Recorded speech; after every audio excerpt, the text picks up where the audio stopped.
The man took one look at her and rode away. No explanation, no apology, just the sound of hooves disappearing into dust. Mara Collins stood alone on that Arizona platform, carrying everything she owned and a heart that had been broken too many times to count. But this time, something shifted. This time, she refused to crumble. What she did next, the choice she made in that moment of complete rejection, would change not just her life, but the life of a dying man and an entire town that thought they knew what worthless looked like. Stay with me until the end, hit that like button, and drop a comment telling me what city you're watching from. I want to see how far this story travels. The train's whistle cut through the desert air like a blade, sharp and final. Mara Collins gripped the handle of her worn carpet bag tighter, feeling the sweat gather between her fingers despite the dry heat. Through the smudged window, she could see the platform, a stretch of sun-bleached wood that looked like it might splinter under the weight of too much hope. She'd read his letters so many times the paper had gone soft at the creases. Dear Miss Collins, I'm a man of simple means but honest intention. Arizona is hard country, but it rewards those willing to work. I believe we could build something good here together. Simple words, nothing flowery. That's what had made her believe them. The train lurched to a stop, and Mara stood, smoothing down the front of her dress, the nicest one she owned, though it pulled tight across her shoulders and hips in a way that made her feel exposed. She'd tried to fix it last week, letting out seams that had nothing left to give. Her mother's voice echoed in her head, that familiar mix of concern and disappointment. Mara, honey, maybe you should write back and tell him the truth about how you look. Save yourself the heartache. But she had been truthful. She'd sent a photograph. He'd seen her face, her build, the reality of her. And he'd written back anyway, hadn't he? That had to mean something. The conductor, a thin man with a tobacco-stained mustache, barely glanced at her as she stepped down onto the platform. The Arizona sun hit her like a physical thing, aggressive, unrelenting, the kind of heat that didn't care about your circumstances. It just burned. She scanned the small crowd gathered at the station. A young couple embracing, an older man loading crates onto a wagon. A woman in a blue dress shielding her eyes as she searched the arriving passengers. And there, standing apart from the others, holding his hat in his hands, was a man who matched the description in the letters. Tall, sandy hair, clean-shaven, Thomas Garrett. Their eyes met across the platform. Mara's heart hammered in her chest as she picked up her bag and started toward him. She tried to smile, but her lips felt strange, uncertain. He wasn't smiling back. His expression was, she couldn't quite read it. Surprise, maybe. Confusion? She stopped a few feet away from him, suddenly aware of how much space her body took up, how the sun seemed to spotlight every flaw she'd spent her life trying to minimize. Mr. Garrett? Her voice came out smaller than she'd intended. He stared at her, not at her face, through it, past it, like he was trying to reconcile what stood in front of him with whatever image he'd constructed in his mind. The photograph had been truthful, but photographs were flat things. They didn't show the way fabric strained or the full reality of a person in 3 dimensions. You're... He cleared his throat, looked away. You're Mara Collins? The question landed like an accusation. Yes. She shifted the carpet bag to her other hand, trying to stand straighter. I got your last letter 2 weeks ago. You said to come on the 15th, so The photograph was old. Not a question, a statement. It was taken 8 months ago, Mr. Garrett. I look the same. But she could see it in his eyes. The calculation, the disappointment, the rapid reconstruction of his future without her in it. She'd seen that look before.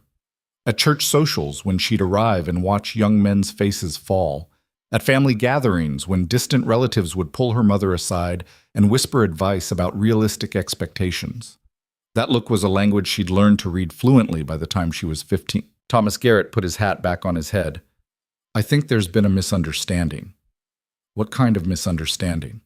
She heard the edge in her own voice, the years of swallowed humiliation sharpening into something harder. I was clear in my letters about needing a wife who could... He paused, searching for words that wouldn't sound as cruel as his thoughts. Who could manage the physical demands of ranch life? Someone suitable. I can work. The words came out firm. I've worked my whole life. I'm strong. Miss Collins? He cut her off, his tone taking on a practiced patience, like he was explaining something simple to someone simple. I need to be direct. This won't do. I'm sorry you came all this way, but I can't. I won't. He didn't finish the sentence. Didn't need to. The blank space where his commitment should have been said everything. Mara felt something crack inside her chest. Not her heart, that had weathered too much to break from one man's rejection, but something else.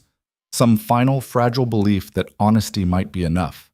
That maybe, somewhere, there was a place where her worth wasn't measured in pounds and inches. I see. Her voice was steady, which surprised her. And what am I supposed to do now? Thomas shifted his weight, clearly uncomfortable. Behind him, the woman in the blue dress was watching them, her expression a mix of curiosity and pity that made Mara's skin crawl. There's a boarding house in town, Mrs. Henderson's place. She takes in... He fumbled for his wallet, pulled out a few bills. This should cover a few nights while you figure out your arrangements. He held the money out to her like it was a solution, like it erased the promises he'd made on paper, the future he'd sketched out in careful handwriting. Mara looked at the bills, then at his face. She didn't take the money. Keep it, she said quietly. I'll manage. For a moment, something flickered in his expression. Shame, maybe, or the ghost of the decent man who'd written those letters. But it passed quickly. He pocketed the money with visible relief, already turning away, already erasing her from his story. Good luck to you, Miss Collins. He walked to where his horse was tied, a decent mare, well kept, and mounted up with easy grace. He didn't look back as he rode away, didn't hesitate or reconsider, just left her standing there with her carpet bag and the ruins of every stupid, stubborn hope she'd carried across 3 states. The platform was clearing out. The couple had left. The old man and his crates were gone. Even the woman in blue had turned away, her curiosity satisfied. Mara stood alone in the brutal sunshine, feeling the weight of every stare that had already passed over her, every conclusion that had already been drawn. This was the moment she was supposed to break. This was where the story ended, another fat girl with foolish dreams learning the hard lessons of reality. She could feel it waiting for her, that familiar spiral into shame and surrender. But something was different this time. Maybe it was the anger, clean and sharp, cutting through the usual fog of self-doubt. Maybe it was the fact that she'd spent every penny she had on the train ticket, burned every bridge back home, and had nothing left to lose. Or maybe it was simpler than that. Maybe she was just tired of being the one who disappeared, who crumbled, who accepted the world's verdict without appeal. Mara picked up her carpet bag and started walking. Not toward the town with its boarding house and pitying glances, not back to the train that would carry her home to her mother's knowing sighs and her sister's carefully neutral comments. She walked away from the platform, away from the small cluster of buildings that made up the town, toward the open land beyond. She'd heard them talking on the train, 2 men in the seats behind her, their voices carrying in that careless way of people who don't think they're being heard. They'd been discussing ranches, water rights, the hard reality of making a living in this country. One of them had mentioned a place out past the North Ridge, a ranch that had belonged to a man named Turner. Probably dead by now, one had said. Ain't nobody seen him in months. Place is going to ruin. Mara had tucked that information away without knowing why. Now she knew. If there was an abandoned ranch, there might be shelter. And if there was shelter, she could figure out the rest. She'd done harder things than survive alone. Or at least she'd try. The walk was longer than she'd expected. The heat pressed down on her like a hand, and her dress stuck to her back with sweat. Her carpet bag grew heavier with each step, the handle digging into her palm. She had to stop twice to rest, sitting on rocks that burned through her skirts, drinking sparingly from the canteen she'd filled at the train station. The landscape was harsh, but not barren. Scrub brush and tough grass, the occasional twisted tree that had learned to survive on spite and stubbornness. In the distance, dark mountains rose against the pale sky, their peaks sharp enough to cut. The land had a stripped-down honesty to it that Mara found almost comforting. Nothing here pretended to be soft. By the time she spotted the ranch, the sun had started its slow descent toward evening. The buildings appeared gradually, emerging from the landscape like bones from sand. A main house, small and weathered. A barn with a sagging roof. A few outbuildings in various states of collapse. The place looked exactly like what it was, dying. Mara approached slowly, unsure what she'd find. The yard was overgrown with weeds. A broken wagon wheel lay half buried near the barn. The whole place had the hollow feeling of abandonment, like it had been holding its breath for too long. She climbed the 3 steps to the porch, testing each board before putting her full weight on it. The front door was closed, but not locked. She knocked anyway, waiting in the silence that followed. Nothing. She knocked again, louder. "If you're looking to rob the place," a voice rasped from inside, "you're wasting your time. Ain't nothing left worth taking." Mara's heart jumped. Not abandoned then.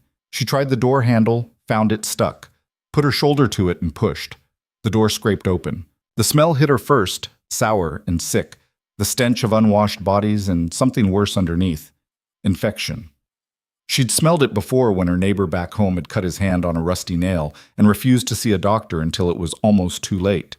Her eyes adjusted to the dim interior. The main room was small. A fireplace, a table, 2 chairs, a cot against the far wall.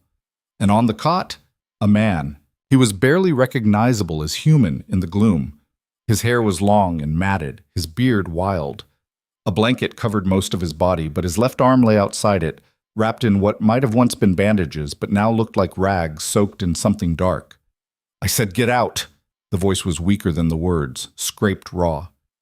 "This is private property." Mara set down her carpet bag and moved closer. The man, Turner, she assumed, turned his head to look at her, and she saw his face properly for the first time. Gaunt, fever-bright eyes, skin the color of old paper. This wasn't a man dying slowly. This was a man days, maybe hours from the end. "You need a doctor," she said. He laughed, a sound like breaking glass. "Brilliant observation. You want to run to town and fetch one? Be sure to mention it's for Caleb Turner. See how fast they come running." "What happened to your arm?" "Horse threw me 3 weeks back, landed on a broken post. Thought I could handle it myself." Closed his eyes, exhausted by the conversation. "Turns out I was wrong about a lot of things." Mara knelt beside the cot and reached for the bandages. "Don't!" Caleb tried to pull away, but the movement cost him. He gasped, his face twisting in pain. She unwrapped the cloth carefully, steeling herself for what she'd find. The wound was worse than she'd expected. The flesh around it was swollen, discolored, radiating heat. Red streaks ran up his forearm like veins of poison. She'd seen enough farm injuries to know what this meant. "This needs to be cleaned," she said, "properly, and you need fresh bandages, water, food. I need to be left alone to die in peace." Caleb's voice was bitter. "You some kind of missionary? Come to save my soul before I go?" "I don't care about your soul." Mara stood and looked around the room, taking inventory. "Where's your well?" "Out back, but the bucket's got a hole in it." "Then I'll patch it. Where do you keep clean cloth?" "There isn't any." "Whiskey? Any alcohol?" He gestured weakly toward a shelf where a nearly empty bottle stood among dust and debris. "Help yourself. Might as well finish it. I'm past the point where it helps." Mara grabbed the bottle and checked the level. Maybe a quarter left. Not enough, but it was a start. She turned back to Caleb. "I'm going to help you whether you want it or not. You can cooperate and make it easier, or you can fight me and make it harder. Either way, I'm not leaving you like this." "Who the hell are you?"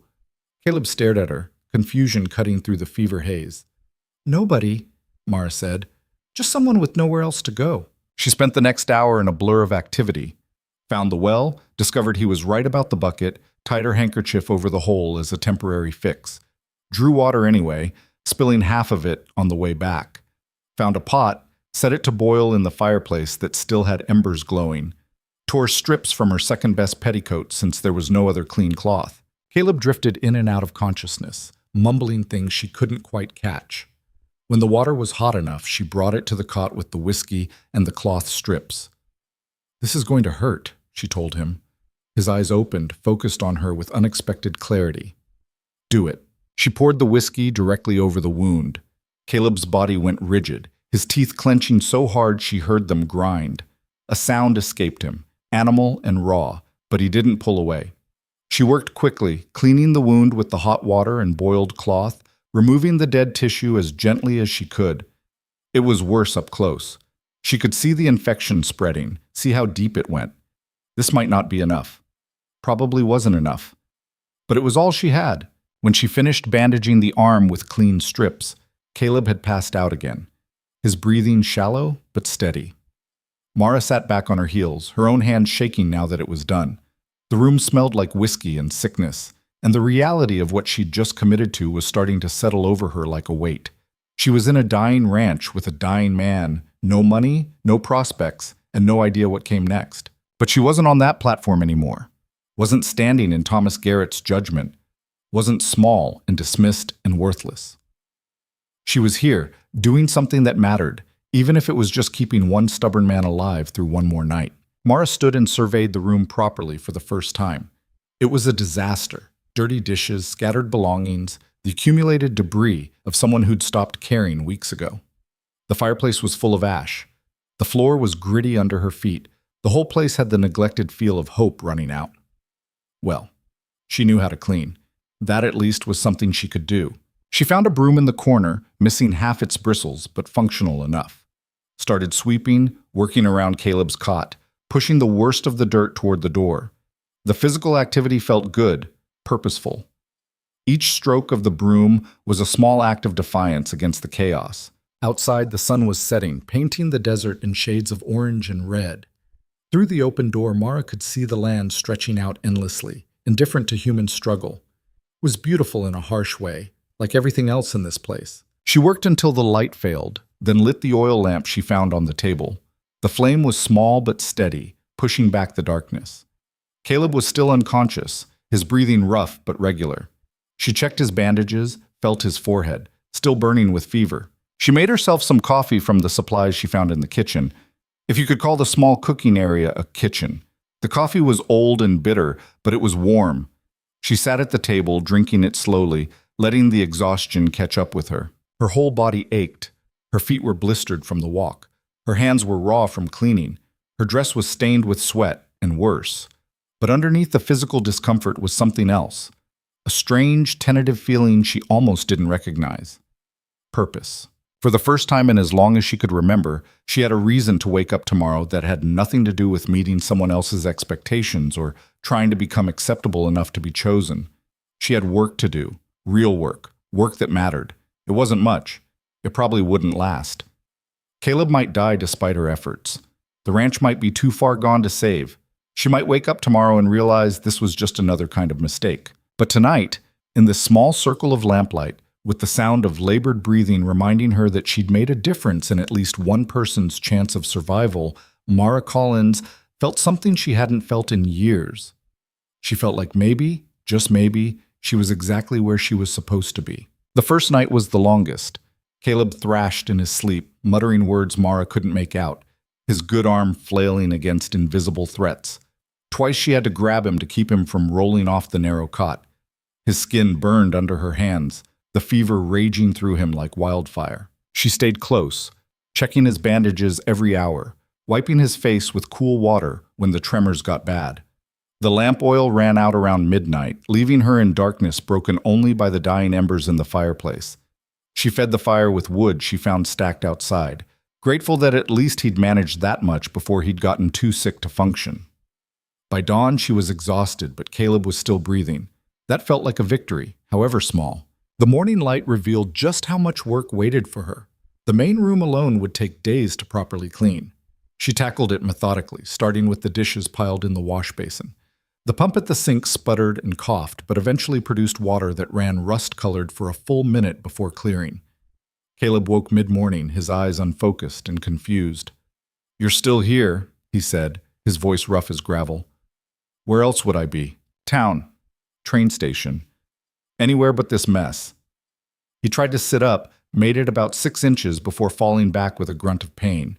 "You should go while you can still walk. This place has a way of trapping people." Mara wrung out the dish rag and hung it to dry.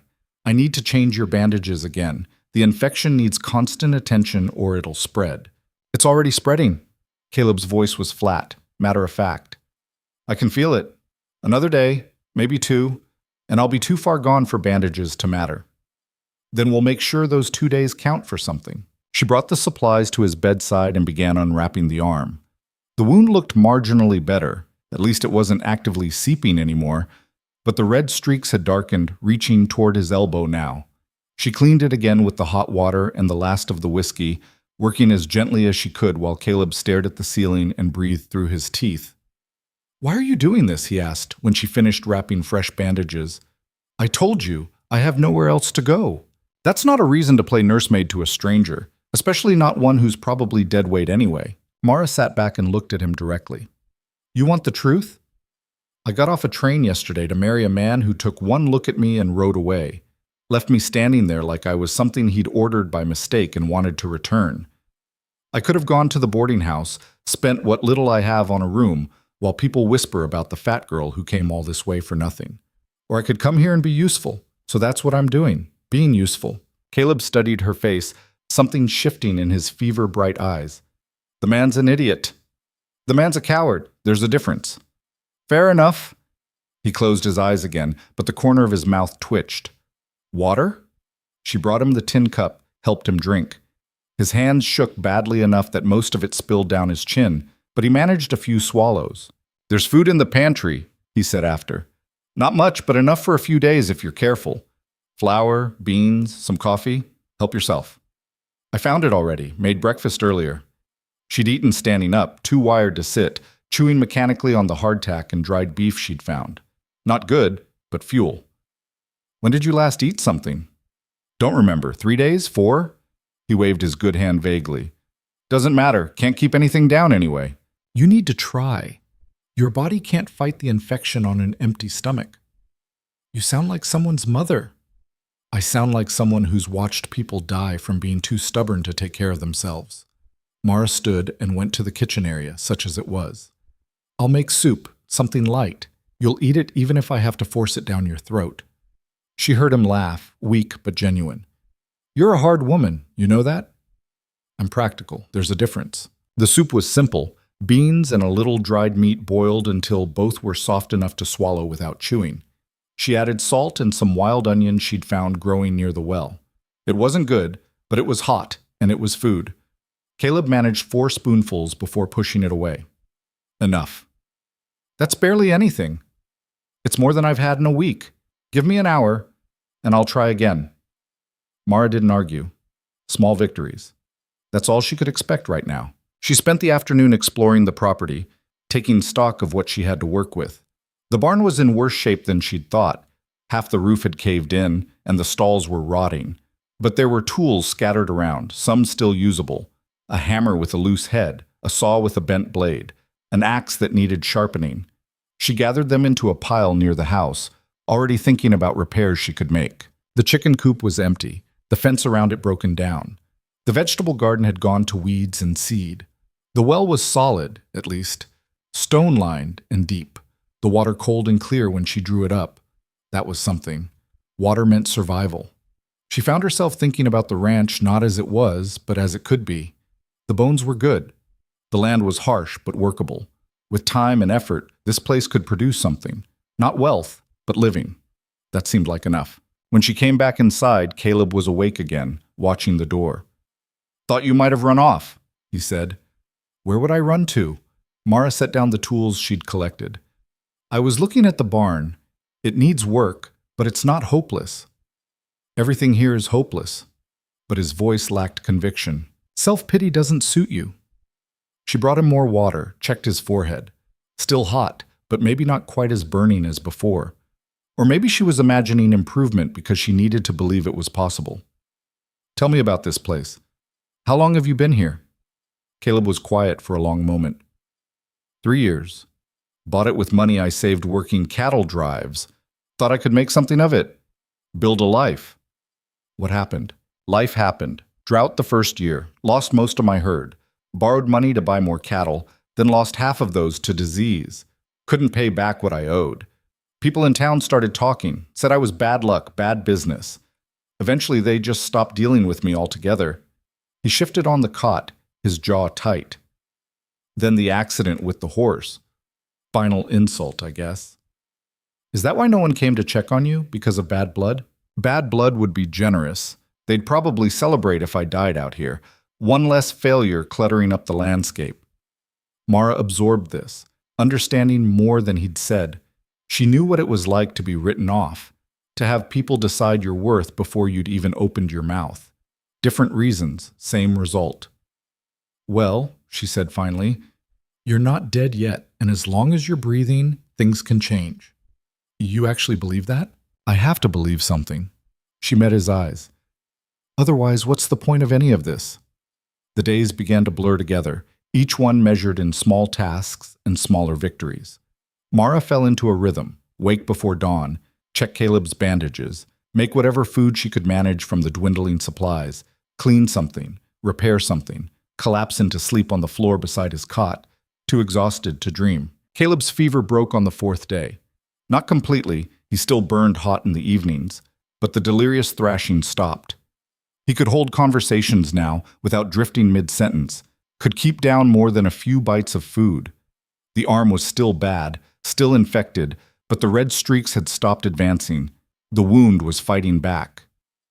You should be dead, Mara told him one morning while changing the bandages. The words came out blunter than she'd intended. I know. Caleb watched her work, his face less gaunt now, more present. I was ready for it, honestly. Felt like the natural conclusion to everything that's happened. Then you showed up and decided I wasn't allowed to quit. Someone needed to. She tied off the fresh bandage, checking that it was snug but not cutting off circulation. You're too young to give up. I'm 32, that's not young. It's not old either. You've got plenty of years left to be bitter and defeated if you really want to commit to it. But maybe try staying alive first. He laughed at that, a real laugh that caught them both by surprise. You're strange, you know that? Most women would have run screaming from this place. Most women would have better options. Mara started gathering up the soiled bandages. I'm working with what I've got. Which is? Stubbornness, apparently, and a high tolerance for disaster. Useful qualities out here. She glanced at him. You saying I can stay? I'm saying I'm in no position to throw you out. You've probably saved my life. Least I can do is not be a bastard about it. It wasn't exactly a warm welcome, but it was acknowledgement. That counted for something. By the end of the first week, Caleb could sit up without help. By the end of the second, he could stand for short periods, leaning heavily on the table for support. The infection was retreating, slowly but visibly. His arm would never be the same, the muscle damage was too severe, the scarring too deep, but he'd keep it. That was more than either of them had expected. As Caleb got stronger, he started talking more. Not about anything important at first, just observations, complaints about being cooped up inside, questions about what Mara had been doing around the property. But gradually, in the quiet hours between sunset and sleep, he told her more. About growing up in Montana, the youngest of 5 brothers. About leaving home at 16 because there wasn't enough land to divide 5 ways. About the years of hard work that had taught him everything except how to ask for help when he needed it. I thought I had it figured out, he said one evening, staring into the fire. Thought if I just worked hard enough, kept my head down, did everything right, it would work out. Turns out there's a lot more to success than effort. Like what? Luck, timing, being the kind of person other people want to help instead of avoid. He prodded the fire with a stick, sending up sparks. I'm not that person. Never have been. Mara was quiet for a moment. What makes someone that person? Hell if I know. Being charming, knowing how to smile and make friends. I'm not good at any of that. I'm good at work. That's all I've ever been good at. Work matters. Not as much as you'd think. He set the stick aside. What about you? What brought you all the way to Arizona to marry a stranger? It was the question she'd been avoiding thinking about, let alone answering. But they'd been living in each other's pockets for 2 weeks now. He'd earned some honesty. I wanted out, she said simply. Out of my mother's house, out of my sister's shadow, out of the entire little world where everyone knew me as the Collins girl who'd never amount to anything. I thought if I went far enough away, I could be someone different, someone who mattered. And the man who sent for you? What was his story? I don't know. I thought I did, but I never really knew him. Just words on paper that sounded nice. She pulled her knees up, wrapping her arms around them.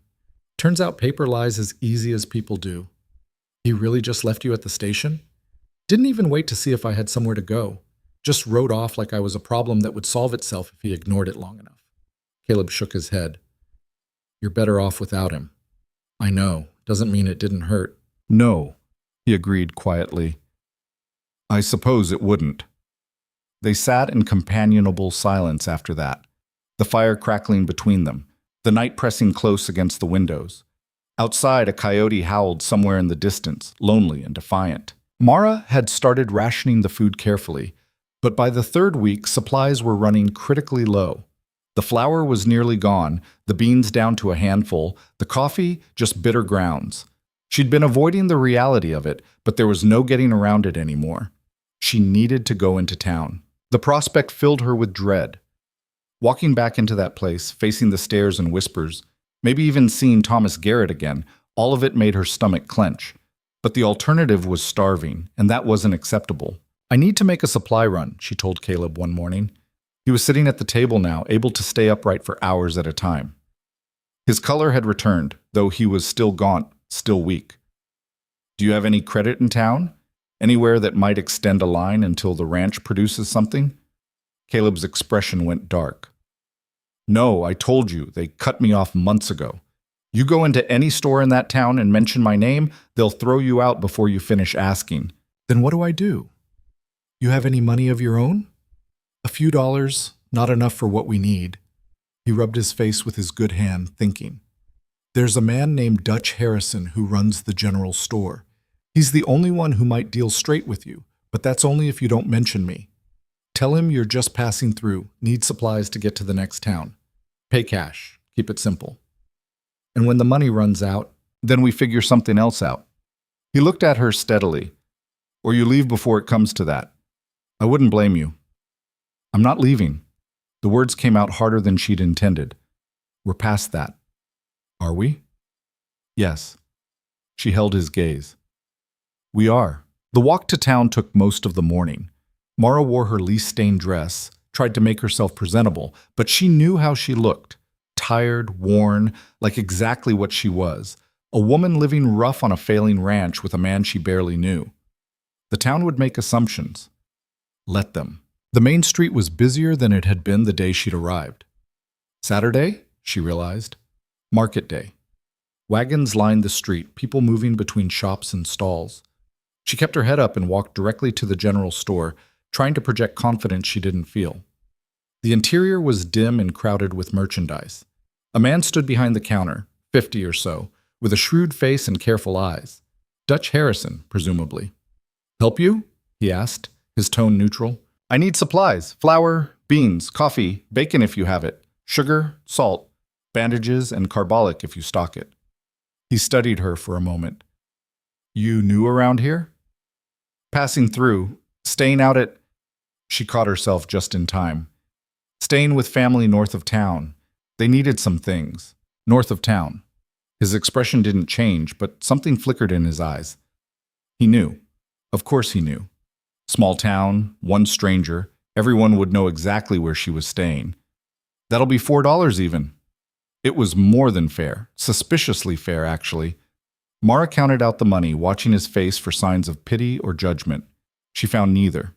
"Appreciate your business," he said, wrapping the supplies in brown paper. "You need help getting that anywhere?" "I can manage." "I'm sure you can." He slid the packages across the counter. "But if you need anything else, you know where to find me." She was almost to the door when a woman's voice stopped her cold. "Well, if it isn't the mail-order bride." Mara turned. A woman stood near the fabric displays, pretty in that sharp-featured way, her dress expensive, her smile cruel. Behind her, two other women watched with barely concealed interest. "Excuse me?" Mara kept her voice level. "Thomas Garrett's mail-order bride, the one who showed up and got sent packing. You're still here?" The woman's eyes traveled over Mara's body with open disdain. "I thought you'd have run home by now. Surely you realized by now that no one here wants you." The store had gone quiet. Everyone was watching now, waiting to see how this would play out. Mara felt the old familiar heat rising in her chest. Shame mixed with anger, the toxic combination that had defined too much of her life. She could leave, should leave, walk out and let them have their moment of superiority. But something in her refused. "You're right," she said clearly. "Thomas Garrett didn't want me. Took one look and decided I wasn't good enough. That was the best thing that could have happened, actually. Saved me from wasting my time on a man with no spine and less character." The woman's smile faltered. "You have some nerve." "I have a lot of nerve. I also have work to do.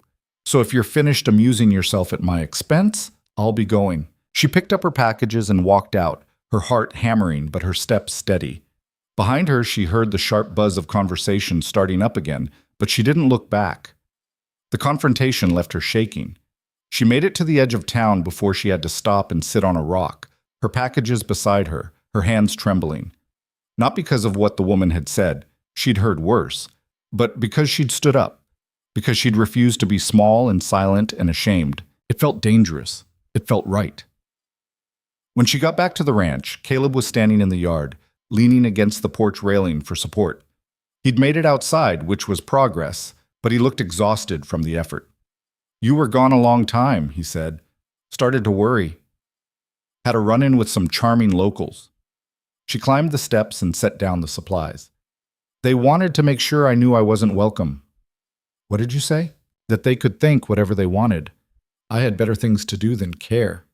Caleb's mouth quirked. "How'd that go over?" "About as well as you'd expect." She started unpacking the supplies, checking what Dutch had given her. Everything was there, good quality. "But I got what we needed. That's what matters." "You know they'll talk now? Make it worse than it already is. Let them talk." They were already talking anyway. She looked at him. "Does it bother you that I'm here? That people will assume things?" "People have been assuming things about me for years. What's one more rumor?" He pushed off from the railing, wincing. "Besides, you saved my life. That trumps town gossip any day." It wasn't a declaration of anything, but it was enough. They understood each other, at least on this. That night, Mara made a proper meal with the new supplies: beans cooked with bacon, fresh bread from the flour, coffee that didn't taste like mud. Caleb ate 2 full plates, the first time she'd seen him finish a meal since she'd arrived. "This is good," he said, mopping up the last of the beans with bread. "Really good. It's basic. It's better than anything I've managed in months." He set down his plate and looked at her across the table. "I need to say something, and I'm not great at this kind of thing, so bear with me. You didn't have to stay. You didn't have to help. You could have walked away a dozen times, and no one would have blamed you, but you didn't. And I don't know how to repay that." "You don't have to repay anything." "Yes, I do. This is your home now if you want it. Not as a guest, not as hired help. As a partner. Half of everything here is yours. For whatever that's worth." Mara stared at him, caught completely off guard. "Caleb, you don't have to— I'm not offering out of obligation. I'm offering because it's right. You've put as much work into this place as I have. More, actually, since I've been useless for weeks. If we're going to make this work, make the ranch work, we do it together or not at all." She thought about what he was offering. Not marriage, not romance, but something that might matter more. Partnership, respect, a share in something real. "Together," she said finally. "But I'm keeping track of expenses. When the ranch starts producing again, I want to square on what we each put in." "Deal." He held out his good hand. She shook it, his grip firm despite the weakness still in his limbs. It wasn't love. It wasn't what she'd come to Arizona looking for. But it was honest, and it was hers, and that was something new. The partnership changed things in ways Mara hadn't anticipated. Having a stake in the ranch meant every choice mattered more. Every repair or improvement was an investment in her own future, not just charity work for a dying man. She attacked the work with new energy, and Caleb, growing stronger by the day, joined her when he could. They started with the chicken coop. Caleb supervised while Mara hauled lumber salvaged from the collapsed section of barn, and together they rebuilt the fence and patched the worst of the holes in the structure itself. It took 3 days of hard work, but when they finished, it looked almost respectable. "Now we just need chickens," Caleb said, surveying their handiwork. "One problem at a time." Mara wiped sweat from her forehead. "First, we need money for chickens, which means we need to figure out what this place can produce that people will actually buy." They were still living off the supplies from town, stretching everything as far as it would go, but the money was gone. Mara had spent her last dollar on the carbolic for Caleb's arm. They had maybe 2 weeks before they'd be down to nothing. The next morning, Caleb suggested they ride out to check the property boundaries, see what they were actually working with.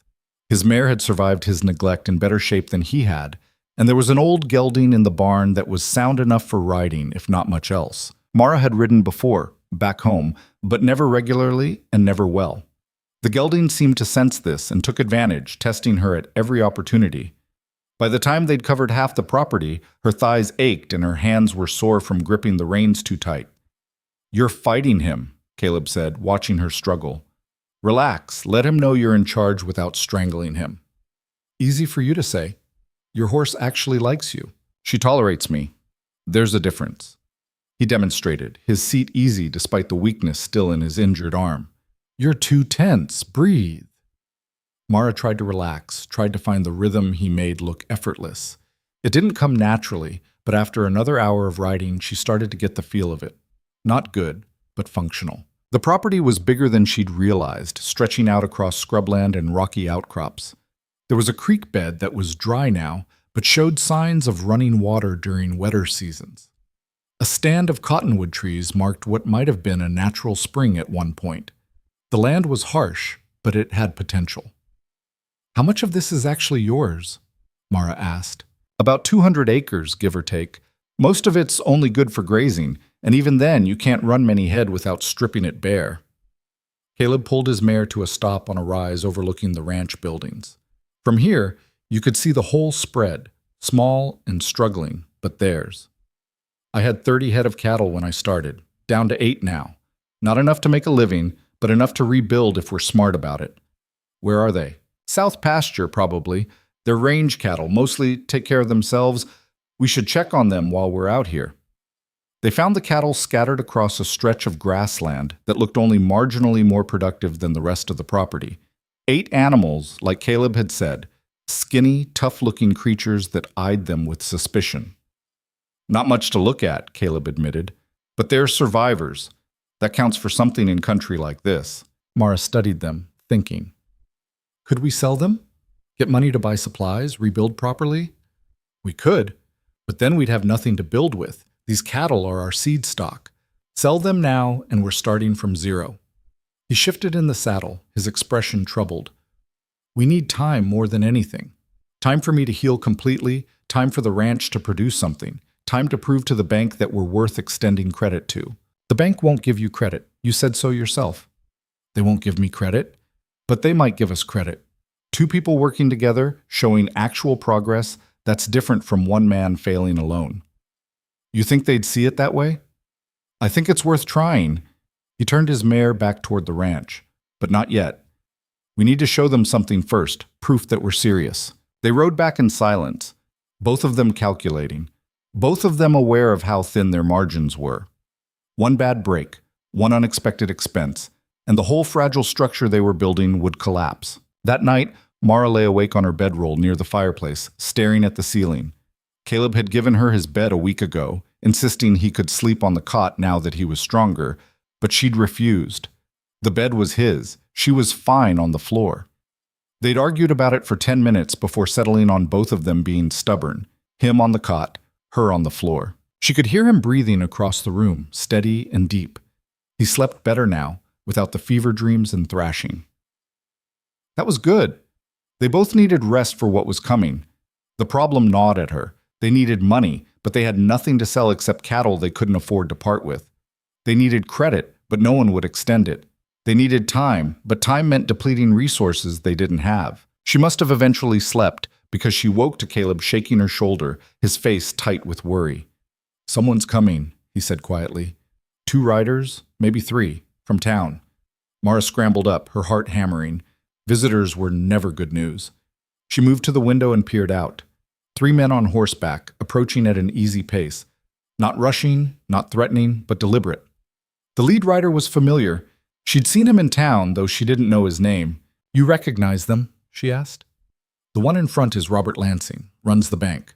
The other 2 are his hired men." Caleb's voice was carefully neutral, but she could see the tension in his shoulders. "This isn't social." They waited on the porch, presenting a united front. Lansing pulled up his horse 20 feet away, his eyes taking in the cleaned yard, the repaired chicken coop, the general signs of recent work. "Turner," he said by way of greeting. His gaze shifted to Mara. Mr. Lansing?" Caleb kept his good hand relaxed at his side, but Mara noticed his injured arm was tucked close to his body, protected. "What brings you out here?" "Business." The unpleasant kind. Lansing shifted in his saddle. You owe the bank $300, Turner. Payment was due 2 months ago. I've been patient, given your circumstances, but patience has limits. I'm aware of what I owe. Are you aware that I can foreclose on this property? Take the land, the buildings, whatever cattle you've got left? I'm aware. Caleb's voice stayed level. I'm also aware that foreclosing gets you nothing. This place isn't worth $300 in its current state. You'd lose money trying to sell it. Maybe, but it would set an example. Show other borrowers that the bank doesn't tolerate deadbeats. Mara felt anger spike hot in her chest. She stepped forward before she could think better of it. He's not a deadbeat, she said clearly. He had a serious injury that nearly killed him. He's recovering now and we're working to make this place productive again. If you'd give us time... Lansing's attention fixed on her, his expression shifting to something between surprise and disdain. And who are you exactly? Mara Collins. I'm Mr. Turner's partner. Partner. He let the word hang there, loaded with implication. I see. And how long have you been partnering with Mr. Turner? Long enough to know this ranch is worth saving. She refused to back down, refused to acknowledge the insinuation. We just need time to prove it. Time costs money, Miss Collins. Money Mr. Turner doesn't have. Then extend the loan. Give us 6 months to show you this place can produce. If we can't make payments by then, you can have it all. Lansing studied her for a long moment, his expression unreadable. Then he laughed, sharp and humorless. 6 months? And what exactly are you going to produce in 6 months? Miracles? Cattle, crops if the weather holds, whatever it takes. Mara felt Caleb's hand on her elbow, a gentle warning, but she ignored it. We're not asking for charity. We're asking for a fair chance. Fair chances are for people who've earned them. Lansing gathered his reins. You've got until the end of next month to make a payment. $50 minimum, or I start foreclosure proceedings. That's more fairness than Turner deserves. He wheeled his horse around and rode off, his men following. Mara watched them go, her hands shaking with suppressed fury. $50, she said when they were out of earshot. Where are we supposed to get $50 in a month? We're not. Caleb's voice was flat, defeated in a way she hadn't heard since those first fevered days. That's the point. He's giving us just enough rope to hang ourselves, then he'll take the property and sell it to someone with actual money. Probably already has a buyer lined up. So we give up? Let him win? I don't see another option, Mara. We can't make $50 appear out of thin air. She turned on him, suddenly furious. You're the one who offered me a partnership. You're the one who said we could make this work together. Was that all talk? Because if it was, tell me now, and I'll walk away. But if you meant it, then we fight. Caleb stared at her, something shifting in his eyes. How? I don't know yet, but we figure it out. We don't just surrender because some banker shows up and threatens us. She jabbed a finger toward the departing riders. That man thinks we're nothing, thinks we'll fold. Let's prove him wrong. For a long moment, Caleb said nothing. Then slowly, he nodded. All right, we fight, but we need a plan. They spent the afternoon taking inventory of everything they had. The cattle were worth maybe $100 total if they could find a buyer, but selling them meant giving up their only real asset. The tools and equipment were old and mostly broken. The land itself had value, but only if they could hold on to it long enough to develop it. What about horses? Mara asked. Could we breed them, sell foals? Takes too long, and we'd need a decent stud, which we don't have. Chickens? Same problem. Need initial stock, need time for them to lay and hatch. They were going in circles, chasing solutions that needed more time or more money than they had. Mara felt frustration building, the same helpless feeling she'd had standing on that train platform watching Thomas Garrett ride away. There has to be something, she said. Something people need that we can provide. Caleb was quiet, thinking. Then, water. What? Water.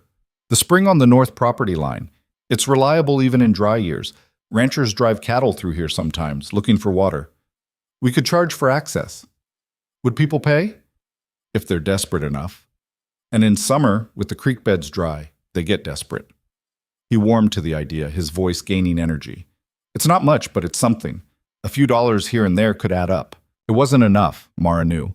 A few dollars from occasional cattle drives wouldn't get them to 50, but it was a start, a foundation to build on. What else? She pressed. I could hire out for work. Day labor, ranch hand, whatever people need. Your arm is getting better every day. I can swing an axe, mend fence. I'm not useless. I wasn't saying you were. Mara paused, another idea forming. What about me? Could I find work in town? Caleb's expression darkened. After the way they treated you? You really want to go back there? I don't want to, but if it means saving this place, I'll do it. Doing what? Who's going to hire you? The question wasn't meant cruelly, but it landed that way. Mara felt the old familiar sting, the reminder that her options were limited, that her body made her unemployable for most respectable work. I can clean, she said stiffly. I can cook. I can do laundry. Someone in that town needs help and I need money. It's simple math. It's not simple. Caleb's voice was harder now. You go into town looking for work and people will talk. They'll say things, make assumptions. They're already making assumptions. At least this way we get paid for it. They stared at each other across the table, the tension thick between them. Finally, Caleb looked away.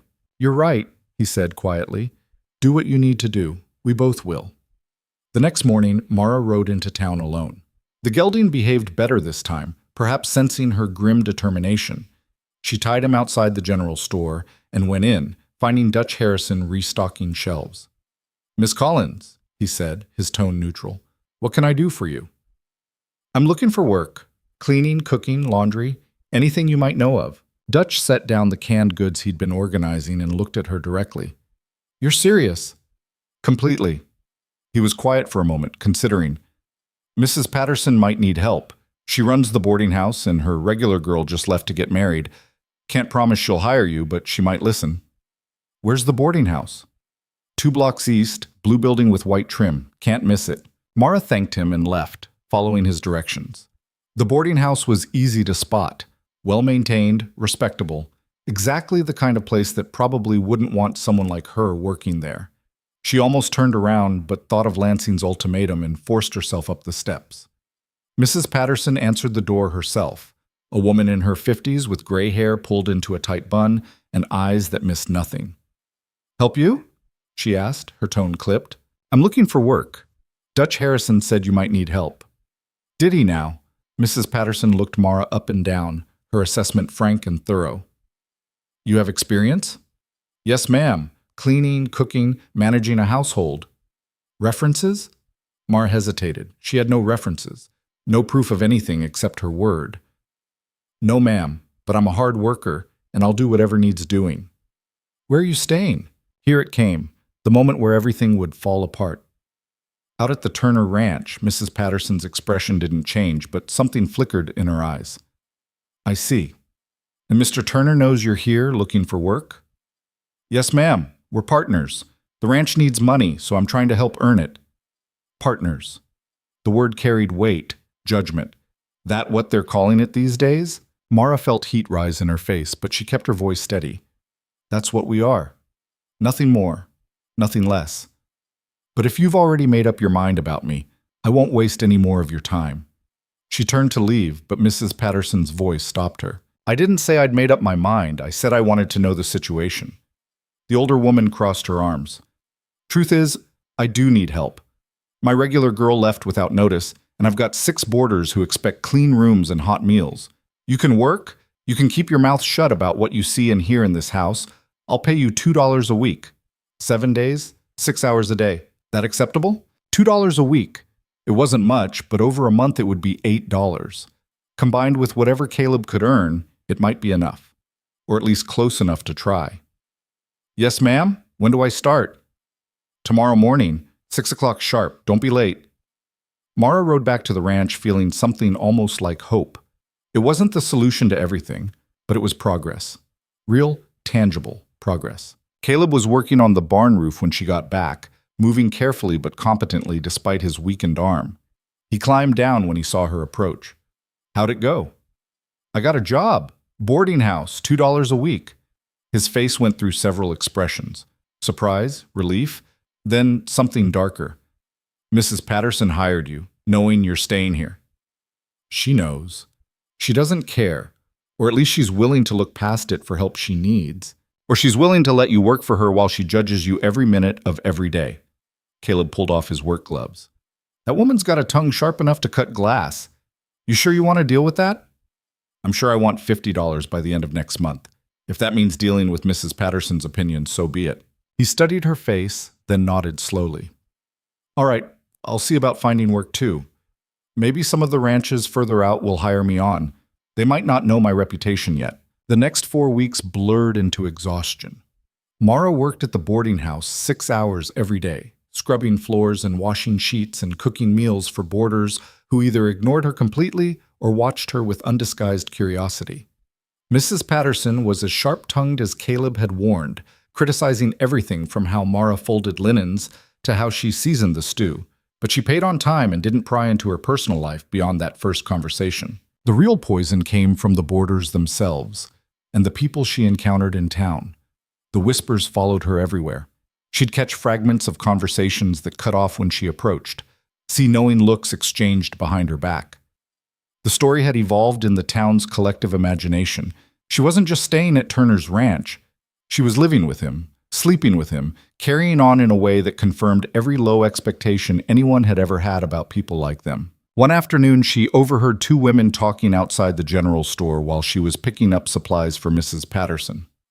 Shameless, that's what it is. Living out there with him, no marriage, no decency. What did you expect? Look at her. No decent man would have her, so she settles for Turner. They deserve each other, honestly. Mara walked past them with her head high, but their words burrowed under her skin like splinters. She'd known there would be judgment, but knowing didn't make it easier to bear. Caleb was having his own difficulties. He'd found work with a rancher named Morrison 2 valleys over, mending fence and doing general repairs. The work was hard, and his arm ached constantly, but he pushed through it. Morrison paid fair and didn't ask questions, which was all Caleb needed. But word traveled. By the 3rd week, when Caleb rode back to Morrison's ranch for another day of work, the man was waiting with an uncomfortable expression. "Turner, we need to talk." Caleb dismounted slowly. "Problem with my work?" "No, your work's fine. It's—" Morrison cleared his throat. "My wife heard some things in town about you and that woman you've got living with you. She's not comfortable with me employing someone in that kind of situation. Says it sets a bad example." "What situation is that exactly?" "You know what I mean. Living together without benefit of marriage. It's not, look, I don't care what you do on your own time, but my wife has strong opinions and I have to live with her." Morrison pulled an envelope from his pocket. "I'm paying you for the days you worked, but I can't use you anymore. Sorry." Caleb took the money without a word and rode home, the anger building with every mile. It wasn't fair. None of this was fair. They were working themselves to exhaustion, doing everything right, and the town was still finding ways to punish them for existing outside the narrow bounds of respectability. When he got back to the ranch, Mara was already there, sitting on the porch steps with her face in her hands. She looked up when she heard his horse, and he saw she'd been crying. "What happened?" he asked, tying off his mare. "Mrs. Patterson let me go. Said some of her boarders complained about having someone like me in the house. She gave me what she owed me for this week, but that's it. No more work." Caleb sat down beside her, the weight of Morrison's rejection still fresh. "I just got let go too. Different reason, same result." They sat in silence, watching the sun sink toward the horizon. All that work, all that effort, and they were right back where they'd started. Worse, actually, because now the town had confirmed what it suspected and spread it far enough that no one else would hire them either. "How much did we make total?" Mara asked finally. "I got about $12. You?" "8, so 20 total. We need 50. "I know." More silence. The evening was cooling off, a slight breeze carrying the scent of sage and dust. In the distance, one of their cattle lowed, a lonely sound that matched Mara's mood exactly. "I'm sorry," Caleb said quietly. "This is my fault. My debts, my reputation. You shouldn't have to suffer for it. We're partners, remember? That means we share the suffering along with everything else." Mara wiped her eyes with the back of her hand. "But I'm tired, Caleb. Tired of fighting. Tired of people treating us like we're garbage. Part of me just wants to give up and let Lansing have this place." "Is that what you really want?" She thought about it honestly. "No, I want to prove them all wrong. I want to make this ranch work and show the whole damn town that we're worth something. But I don't know how to do that with $30 and 3 weeks left. We could sell the cattle, Caleb suggested, though his voice made it clear how much the idea pained him. Sell everything, pay Lansing, start over somewhere else. And go where? Do what? This is all we have. Then we make the most of it, however long it lasts. Mara turned to look at him, really look at him. His face was thinner than when she'd first found him, hardened by work and worry, but the fever brightness was gone from his eyes. He looked solid, real, like someone who'd fight beside her instead of abandoning her to save himself. I'm not leaving, she said. I don't care what the town thinks or what Lansing threatens. This is my home now, and I'm staying until they drag me out. Something shifted in Caleb's expression, relief mixed with something deeper. Then we're staying together. Whatever happens. Whatever happens, she agreed. They sat there as darkness fell. Two people who'd been written off by the world, refusing to disappear quietly. It wasn't a plan. It wasn't even hope exactly. But it was something to hold on to in the face of everything trying to pull them under. And for tonight, that would have to be enough. The decision came to Mara 3 days later while she was drawing water from the well.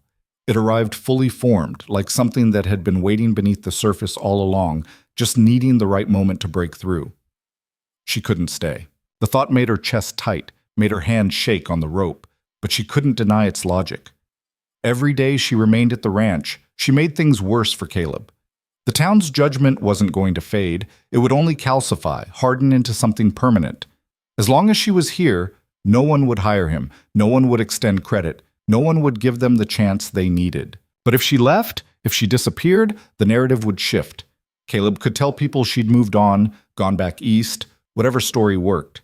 He could rebuild his reputation slowly, carefully. Maybe find work again. Maybe convince Lansing to extend the loan based on being alone, being respectable again. It was the smart choice, the practical one. It was also the choice that made her want to put her fist through something. She hauled the bucket up and carried it inside, where Caleb was attempting to fix a broken chair with limited success. His injured arm was getting stronger, but fine motor control still escaped him. He looked up when she entered, saw something in her face. What's wrong? Nothing. Just thinking. She set the bucket down too hard, water sloshing over the sides. How much money do we have left? About $25. Why? That would get me to California. Maybe Utah if I'm careful. The silence that followed was sharp enough to cut. Caleb set down the chair leg he'd been working on and stood slowly. You're leaving. I'm thinking about it. Why? Because every day I'm here makes your life harder. You know it's true. The town thinks we're... She gestured helplessly. They've decided what we are, and nothing we say will change that. But if I go, you can repair your reputation. Find work. Save this place. That's the stupidest thing I've ever heard. Caleb's voice was flat, hard. You think I care what those people think? You should care. Your survival depends on them. My survival depends on not being alone when the next disaster hits. Which it will, because that's how this works. He moved toward her, his expression intense. You saved my life, Mara. You worked yourself half to death trying to make this place viable. You think I'm just going to let you walk away because some narrow-minded idiots can't handle the idea of two people helping each other? It's not about what you want. It's about what's smart. Smart would have been letting me die in that bed. Smart would have been taking your last few dollars and getting on a train to anywhere else. You didn't do smart then, so don't start now. Mara felt tears burning behind her eyes and hated herself for it. I'm trying to help you. Then stay. Fight with me. We'll figure something out. How? We've got 3 weeks and $25. There's no figuring out of that. So we sell the cattle, pay Lansing enough to buy more time. And then what? We'd have nothing to build with, nothing to invest in. We'd be right back here in 6 months, except worse off. She shook her head. I've thought this through, Caleb. If I leave, you at least have a chance. I don't want a chance without you here. The words came out raw, surprising them both. Caleb looked away, his jaw working. I was dead before you showed up. Not just dying, dead in every way that mattered. You gave me a reason to keep breathing, keep trying. You think I'm going to just let that go? You might have to. No. He turned back to her, and the look on his face made her breath catch. I won't. I can't. So if you're leaving, you better do it while I'm asleep, because I'm not going to stand here and watch you walk away. The argument should have ended there, but it didn't. It circled back on itself over the next 2 days.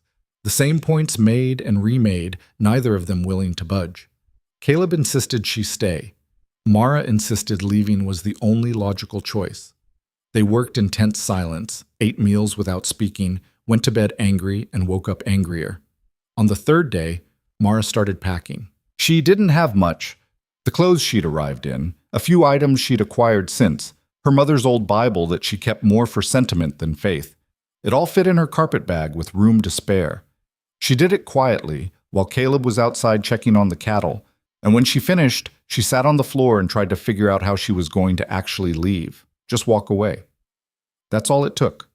Put one foot in front of the other and don't look back. She'd done it before. Left her mother's house with barely a goodbye. Gotten on that train to Arizona full of stupid hope and desperate dreams. She could do it again. She'd survived rejection before. She'd survive this too. The sound of hoofbeats outside pulled her from her thoughts. Multiple horses, approaching fast. Mara moved to the window and felt her stomach drop. 5 riders, led by Thomas Garrett. She was outside before she fully thought it through, moving to intercept them before they reached the house. Caleb appeared from the barn, his expression dark when he saw who'd come calling. Thomas pulled up his horse, looking more uncomfortable than aggressive. The 4 men with him looked like ranch hands, hired muscle, in case things went bad. One of them she recognized from town, a man named Ricketts, who'd made a lewd comment the last time she'd been at the general store. "Miss Collins?" Thomas said, nodding to her like they were acquaintances meeting by chance. "I need to speak with you." "We have nothing to talk about." Mara kept her voice steady despite the anger churning in her gut. "I think we do. I've been hearing things in town, disturbing things about your situation out here." "My situation is none of your concern. I feel responsible." Thomas dismounted, his movements careful, calculated to appear non-threatening. "I brought you here, after all. Left you in a difficult position. I'd like to make amends." "By showing up with 4 men? That's how you make amends?" "They're here for your protection." Thomas glanced at Caleb, and something cold flickered in his expression. "I'm not sure you understand the position you're in, Miss Collins. Living out here with a man, unmarried, no proper chaperone. People are talking. Your reputation is being destroyed." "My reputation?" Mara laughed, the sound sharp. "You destroyed that the moment you rode away from the train station. Don't pretend you care about it now. I'm offering you a way out." Thomas pulled an envelope from his jacket. "I have a ticket here. Train leaves tomorrow, goes back east. I'll pay your passage, give you enough money to get settled somewhere new. You can start over, away from all this."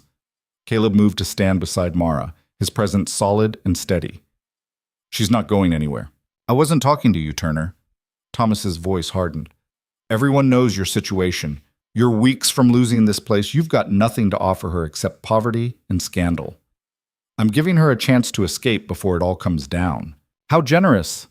Mara felt Caleb tense beside her and put a hand on his arm, a silent message to let her handle this. "Let me be clear, Mr. Garrett. You don't get to decide what I need or where I go. You gave up that right when you left me stranded. I chose to stay here. I chose this place, this life, this partnership. No one forced me." "You're being foolish. Throwing away any chance at a decent future for what? A dying ranch? And a man who can't even pay his debts? That's enough." Caleb's voice was quiet but dangerous. "You've said your piece. Now get off my property." One of the ranch hands shifted in his saddle, his hand moving toward his belt. Ricketts, the one from town, smiled unpleasantly. "Maybe the lady needs convincing. Sometimes women don't know what's good for them." "You want to try convincing her?" Caleb's stance shifted, his weight balanced despite the weakness in his left arm. "Step down off that horse and we'll see how it goes." The tension ratcheted up instantly. Mara felt it crackling in the air, saw the way the men were positioning themselves. This could go bad quickly. "Stop." She stepped forward, putting herself between Caleb and the riders. "All of you, just stop. Thomas, I appreciate the offer, but I'm not interested. I'm staying here. That's my choice. Now please leave." Thomas studied her for a long moment, his expression shifting through several emotions she couldn't quite read. Finally, he tucked the envelope back in his jacket. You're making a mistake, he said. When this falls apart, and it will, don't expect sympathy from anyone. You had a chance to do the right thing. I am doing the right thing. For me. He mounted his horse without another word, but Ricketts wasn't done. Shame to waste yourself on damaged goods, he said, looking pointedly at Caleb. But I suppose beggars can't be choosers, can they? Mara felt Caleb surge forward and grabbed his arm hard, her fingers digging in. Don't. They're trying to provoke you. Don't give them the satisfaction. For a horrible moment, she thought he wouldn't listen. His whole body was coiled tight, ready to launch himself at Ricketts, despite the odds, despite the consequences. Then something in him loosened, and he stepped back. Get out, he said to Thomas, before I forget my manners entirely. They rode off slowly, taking their time, making it clear they were leaving by choice, not because they'd been intimidated. Mara watched them go, her heart still hammering, her hand still on Caleb's arm. When they were finally out of sight, Caleb turned to her. That's what you'd be going back to, he said quietly. Men like that, thinking they can make decisions for you, control your life because you're a woman and they know better. Is that really what you want? Of course not. Then why are you packing? She'd forgotten about the carpet bag sitting visible just inside the door. Caleb must have seen it while she was outside. There was no point denying it now, because I thought it was the right thing to do, she said. I still think it might be. For who? Not for me. Not for you, based on what you just told Thomas. So, who's it right for? For everyone else. For the town, for Lansing, for all the people judging us. Since when do we care what they think? Since their opinions determine whether we eat next month. Mara pulled her arm free, suddenly exhausted. You keep acting like we can just ignore the world and make this work through stubbornness alone. But we can't. We need money. We need the bank. We need people to do business with us. And right now, all of that is impossible because they've decided what we are. Then let them decide. We know the truth. That's enough. It's not enough when we're starving. It's not enough when Lansing takes this place. It's not enough when you're back where I found you dying alone because you were too proud to admit you needed help. Caleb flinched like she'd struck him. That's not fair. None of this is fair. That's what I'm trying to tell you. They stood there in the yard, the sun beating down mercilessly, the weight of impossible choices pressing on them from all sides. Mara wanted to scream, wanted to cry, wanted to somehow make him understand that she wasn't leaving because she wanted to, but because she couldn't see any other way forward. The town gathering is tomorrow night, Caleb said finally. Everyone will be there, including Lansing. So maybe it's time we stopped hiding, stopped letting people make up stories about us without pushing back. He met her eyes. Come with me. We'll face them together, tell them the truth, and let them make their judgments to our faces instead of behind our backs. That's insane. They'll eat us alive.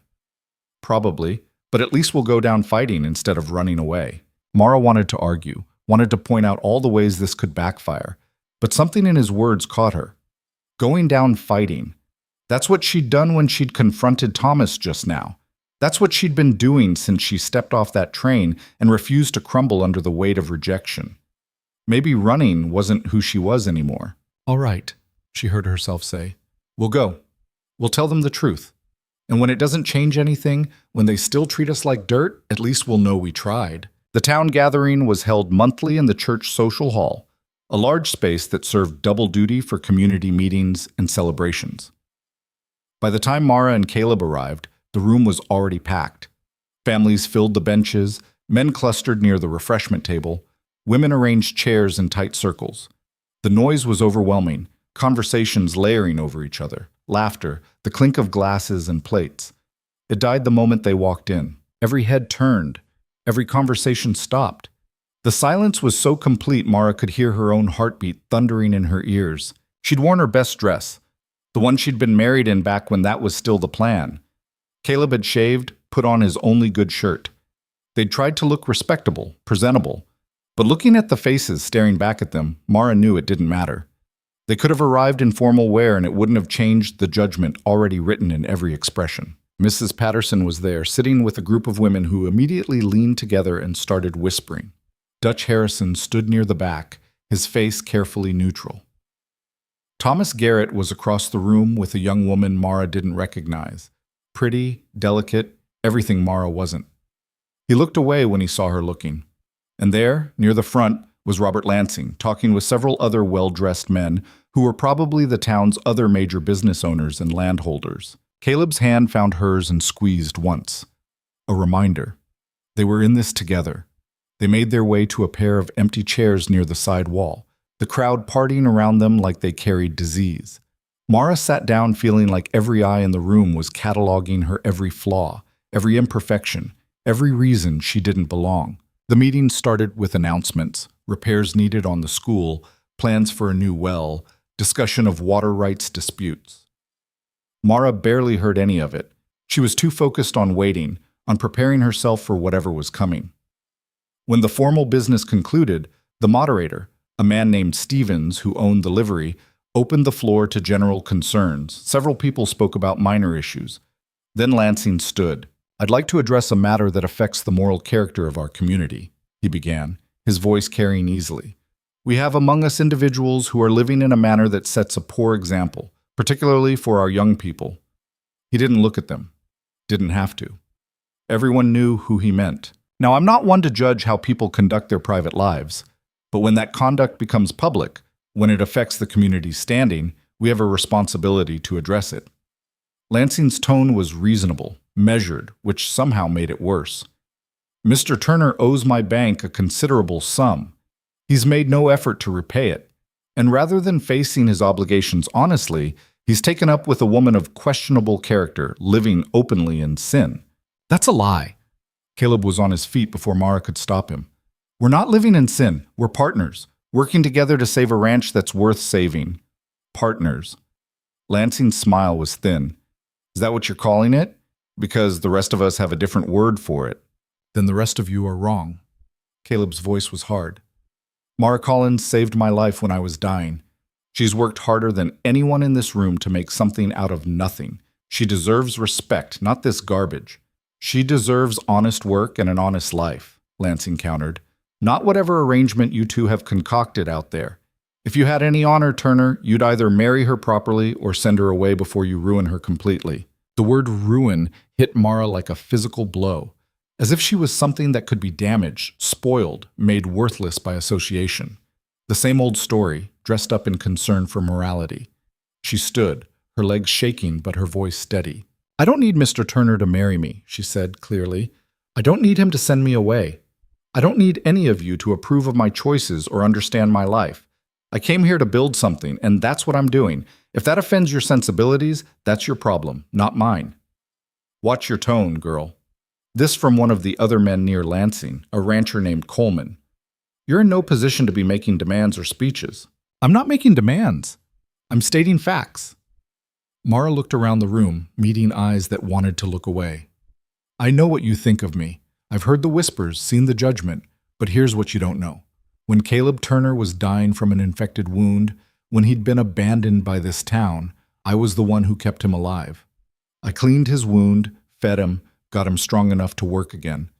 And we've been working every day since, trying to make that ranch productive, trying to pay back what's owed." "Barsit they unsayed." "With what money?" Lansing asked. "You're broke. You've got nothing." "We've got each other," Caleb said. "That counts for something." "It counts for nothing," Lansing shot back. "Romance doesn't pay debts, Turner, and it doesn't excuse the fact that you're setting a terrible example for decent people, living with a woman outside of marriage, pretending it's respectable." "I was rejected at a train station," Mara interrupted, her voice rising. "Left stranded by a man who decided I wasn't good enough the moment he saw me. I could have given up right then. Could have crawled back home and accepted that I was worthless. Instead, I chose to survive. I chose to work. I chose to matter. And if that makes me indecent in your eyes, so be it." The room was silent again, but it felt different now. Some of the faces looked uncomfortable. A few women were whispering to each other, their expressions thoughtful rather than condemning. "My family owned land back east," Caleb said, his voice carrying in the quiet. "My brothers inherited it because they were older, because that's how it works. I came out here with nothing and built something anyway. It wasn't much, but it was mine. Then drought hit, then disease, then an accident that should have killed me. I lost everything except the land itself. I was ready to die. Wanted to, honestly. Then Mara showed up and decided I didn't get that choice." He looked at Lansing directly. You want to know why I haven't paid you? Because I've been learning to use my arm again. Because we've been trying to make a ranch work with no money and no help from anyone. Because we've been doing it alone while this town decided we were worthless. But we're still here. We're still fighting, and we're not going anywhere." "Pretty words," Lansing said. "But they don't change the facts. You owe me $300. You can't pay. End of story." "Give us 6 more months," Mara said. "We'll make payments. We'll prove the ranch can produce. If we can't, you can have everything and we'll walk away without complaint." "I've heard those promises before." "Not from us, you haven't." Caleb moved to stand beside Mara, presenting a united front. "We're asking for a chance, that's all. A fair chance to prove we're worth the investment." Lansing looked around the room, gauging the reaction. Mara could see him calculating, weighing public opinion against his own interests. Several people were nodding slightly, murmuring to their neighbors. Not everyone, but enough to matter. "If I extend this loan," Lansing said slowly, "it sets a precedent. Every other debtor will expect the same treatment." "We're not asking for special treatment," Mara said. "We're asking for fair treatment. There's a difference." A woman stood up near the middle of the room, someone Mara recognized from the boarding house, one of Mrs. Patterson's regular customers. Her name was Ellen Morris, and she'd always been kind, if distant. "Mr. Lansing, if I may," she said hesitantly. "I've seen Miss Collins working at the boarding house. She's a hard worker, doesn't complain, does quality work. If she says she'll make payments, I believe her." "Thank you, Mrs. Morris." Mrs. Patterson herself stood, surprising everyone. "I let Miss Collins go because of pressure from others, not because of her work. That was wrong of me. If she's willing, I'd like to offer her position back." Mara stared at the older woman, caught completely off guard. Mrs. Patterson's expression was stern as always, but there was something else there too. Respect, maybe. Or at least recognition. Dutch Harrison spoke up from the back. "I can extend credit for basic supplies. Nothing excessive, but enough to keep them going while they get established." One by one, a few other voices joined in. Not many. Most of the room remained silent, faces closed off and judging. But enough. Enough to show that not everyone had already written them off. Lansing watched this unfold, his expression unreadable. Finally, he sighed. 6 months, he said. "But I want to see regular payments, even small ones. Proof that you're making an effort and not just stringing me along." "You'll get them," Caleb promised. "And for heaven's sake, Turner, marry the woman." Lansing's voice was sharp. "I don't care what your actual arrangement is, but for the sake of everyone's peace of mind, make it legal." "That's not a suggestion." The words hung in the air between them. Mara felt her face go hot, felt every eye in the room shift to watch how they'd respond. This wasn't how she'd imagined being proposed to, as a condition of a loan extension in front of a hostile audience, with nothing romantic or kind about it. She looked at Caleb and saw her own confusion reflected back. They'd never discussed marriage, never even considered it as far as she knew. They were partners, friends maybe, but this? "We'll consider it," Caleb said carefully, which was probably the most diplomatic answer possible under the circumstances. "You do that." Lansing sat down, effectively ending the discussion. The meeting broke up shortly after, people filing out in small groups, their voices low and speculative. Mara and Caleb stayed in their seats, neither quite ready to face the walk home, the conversation that was now inevitable. Mrs. Patterson stopped by on her way out. 6 o'clock tomorrow morning, Miss Collins. Don't be late." "Yes, ma'am, and thank you." "Don't thank me yet. You still have to actually do the work." But her tone was softer than her words. When they were finally alone in the emptying hall, Caleb turned to her. "That went better than expected," he said. "Also worse. I can't decide which." "Lansing just told us to get married." Mara's voice came out strangled. "In front of the entire town." "I heard." Caleb ran a hand through his hair. "Look, we don't have to actually do it. We can say we're considering it. Let people assume what they want." "Is that what you want, to lie about it?" "I don't know what I want." He looked at her directly. "What do you want?" It was a good question. What did she want? She'd come to Arizona expecting marriage to a stranger, had been rejected, had built something entirely different with Caleb. Marriage hadn't been part of that equation. They'd become partners, equals working toward a common goal. Adding romance to that seemed complicated, messy, dangerous. But maybe it was also honest. I want us to keep working together, she said slowly, feeling her way through the words. I want the ranch to succeed. I want to prove we're worth something. Everything else, I don't know. We can figure it out later. Later sounds good. Caleb stood and offered his hand. Let's go home. She took it, and they walked out together into the cool evening air. The town was quiet now, most people already back in their homes. Stars were starting to appear overhead, brilliant and indifferent. It wasn't perfect. Most of the town still thought they were shameful. Lansing's extension came with strings attached. They still had no real money and mountains of debt. But they had 6 months. They had work. They had each other. And walking back toward the ranch under that vast sky, Mara felt something she hadn't felt in a long time. She felt like maybe they had a chance. The work started again the next morning, but it felt different now. The weight of secrecy was gone, replaced by something harder but cleaner. Accountability. People knew where they stood. People were watching. That meant every choice mattered. Every dollar counted. Every day had to produce something measurable. Mara was back at the boarding house by 6, just like Mrs. Patterson demanded.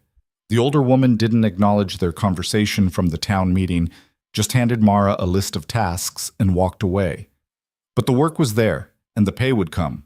And that was what mattered. Caleb spent the morning at Dutch's store, working out a system. Dutch would extend credit for essentials, flour, salt, basic supplies, and Caleb would pay it back in labor. Repairs, deliveries, whatever Dutch needed. It wasn't generous, but it was fair, and fair was more than they'd had before. By the end of the first week, they'd established a rhythm. Mara worked 6 hours at the boarding house, came home to work the ranch. Caleb did odd jobs around town in the mornings, worked the ranch in the afternoons. They ate dinner together, reviewed their finances, planned the next day. It was exhausting, but it was progress. The marriage question hung between them like smoke, present but not solid enough to grasp. Neither of them brought it up directly. They'd dance around it occasionally, making jokes that weren't quite jokes, asking questions that weren't quite questions. You know, if we actually went through with it, Caleb said one evening while they were mending fence, we'd probably have to have some kind of ceremony. Town would expect it. Probably. Mara hammered a nail into a post, focused on keeping it straight. Mrs. Patterson would insist on proper arrangements, flowers, witnesses, the whole performance. Sounds exhausting. Everything's exhausting. Doesn't mean we don't do it. Caleb looked at her sideways. Are we actually discussing this, or are we just talking around it again? I don't know. Are we? He laughed, shaking his head. You're impossible. You're the one who brought it up. Fair point. They worked in silence for a while, the sun beating down, sweat making their hands slip on the tools. Finally, Caleb set down his hammer. I need to say something, and I'm just going to say it straight because I'm not good at the fancy version. He turned to face her fully. I don't know if what we have is love. I don't know if I even know what that's supposed to feel like. But I know I trust you more than I've trusted anyone. I know you make this life bearable. I know that when I think about the future, I can't picture it without you in it. Mara's throat went tight. That's not nothing. It's not everything either. I can't promise you romance or grand gestures or any of the things women are supposed to want. But I can promise you partnership, respect, a share in whatever we build together. What if we can't build anything? What if we fail? Then we fail together. That's still better than succeeding alone. She thought about Thomas Garrett, standing on that platform, his face closing off the moment he saw her. She thought about all the men before him who'd looked right through her, decided she wasn't worth their time. She thought about the life she'd expected, always second best, always grateful for scraps, always trying to make herself small enough to be acceptable. This wasn't that life. Ask me properly, she said. Caleb blinked. What? If you're going to propose, do it right. Don't just stand there talking about practicalities. Ask me. He looked terrified for a moment, then something settled in his expression. He didn't get down on one knee, his bad leg wouldn't have supported it anyway, but he took her hand, his grip warm and calloused. Mara Collins, will you marry me? Not because the town expects it, not because Lansing demanded it, but because I want you to. Because I think we could make something good together. Because you're the bravest person I've ever met, and I'd be proud to stand beside you. It wasn't poetry. It wasn't the proposal she'd imagined as a young girl, full of romance and grand declarations. But it was honest, and it was his, and it was enough. Yes, she said, I'll marry you. They stood there as the afternoon sun, hands clasped, both of them a little surprised by what they'd just done. Then Caleb pulled her into an awkward hug that made them both laugh, and it felt right in a way that had nothing to do with what they were supposed to feel and everything to do with what they actually did. The wedding happened 3 weeks later in the same church social hall where they'd faced down the town. Mrs. Patterson insisted on organizing it, which meant it was efficient, practical, and utterly devoid of unnecessary sentiment. Dutch gave Mara away since she had no family present. Ellen Morris stood as witness, along with a few other townspeople who'd softened toward them. Mara wore a simple dress that Mrs. Patterson had helped her sew. Nothing fancy, but clean and well made. Caleb wore his good shirt again, freshly washed. They stood before the minister and said their vows in clear, steady voices, meaning every word. When the minister pronounced them married, Caleb kissed her briefly, and the small crowd applauded politely. It wasn't joyful or celebratory. It was respectful, which felt like a victory in itself. The real change came that night, back at the ranch. They'd been living in the same space for months, but marriage shifted something fundamental. This was their home now, legally and officially. They were partners not just in work, but in life, bound together by more than circumstance.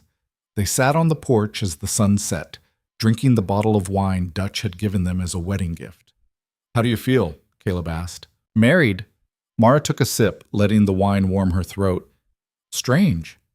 Good, though. Like something settled into place." "Yeah." He stretched his legs out, his bad arm resting across his lap. "We should probably discuss sleeping arrangements, now that it's official." "We should." Mara felt heat rise in her face despite herself. "I mean, we're adults, married adults. We can figure it out. We can take our time, no rush." "No rush," she agreed, grateful for his understanding. They sat in comfortable silence, watching the stars emerge. In the distance, one of their cattle lowed. The land stretched out dark and vast around them, full of challenges still to face, but also possibilities. The next morning, they woke to find a wagon parked in their yard. Dutch Harrison sat on the driver's seat, and beside him were 3 wooden crates. "Wedding present," he said when they came out to investigate. "Figured you could use a proper start." The crates contained chickens, a rooster, and 5 hens, healthy and young.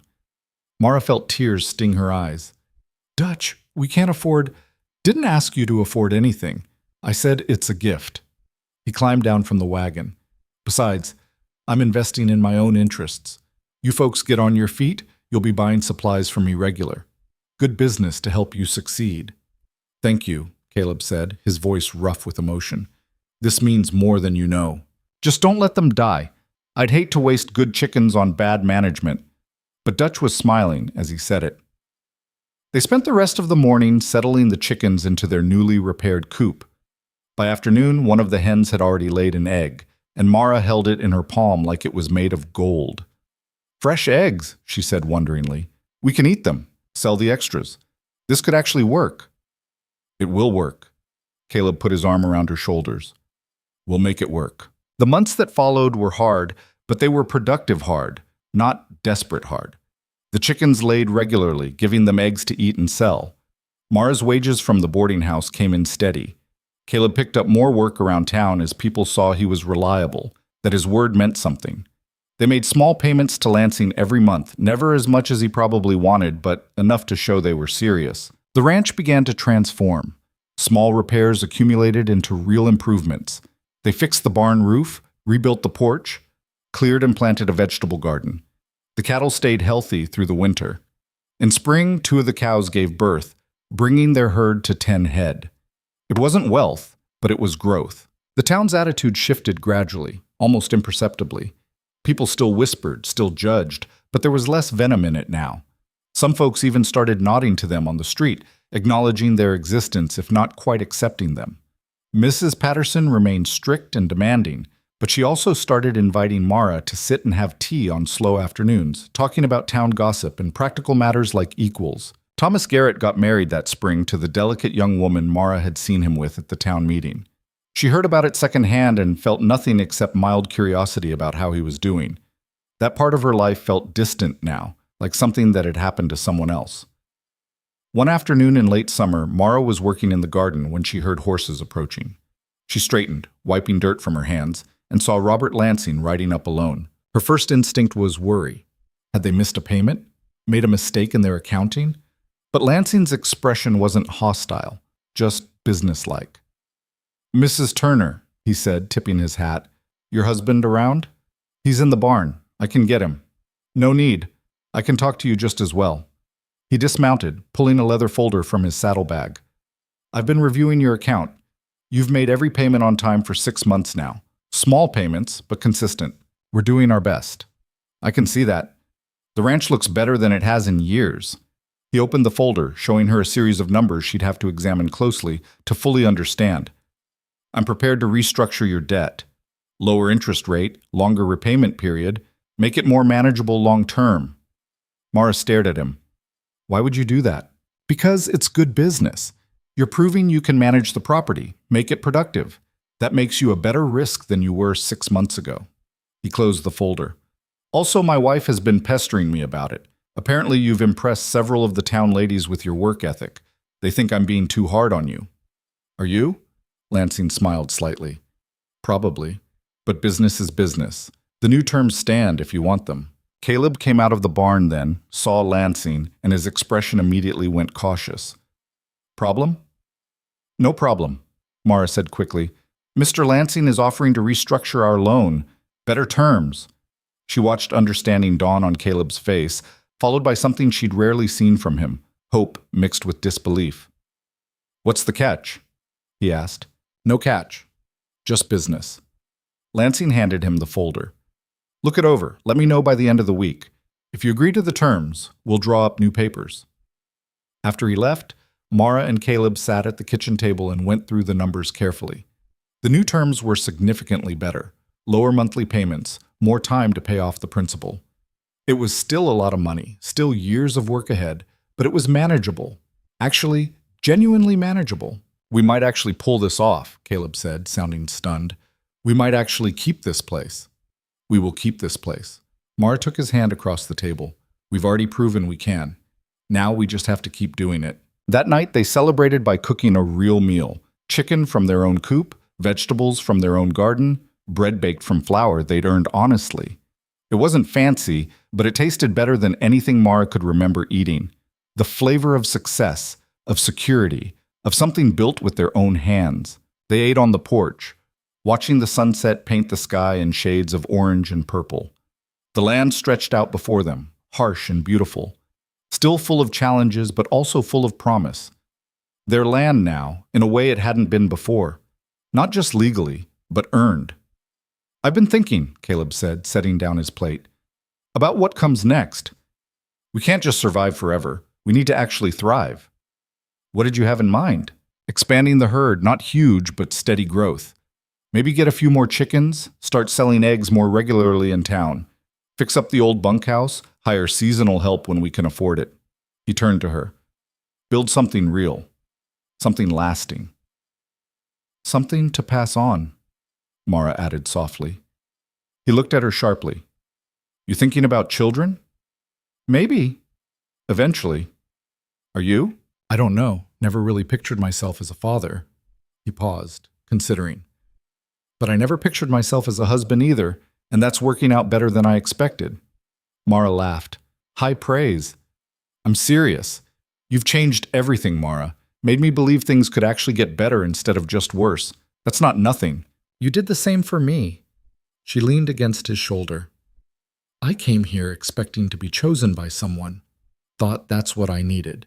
Someone to decide I was good enough. But what I actually needed was to choose myself. Choose what I wanted, what I was willing to fight for. You gave me the space to do that. We gave each other that space."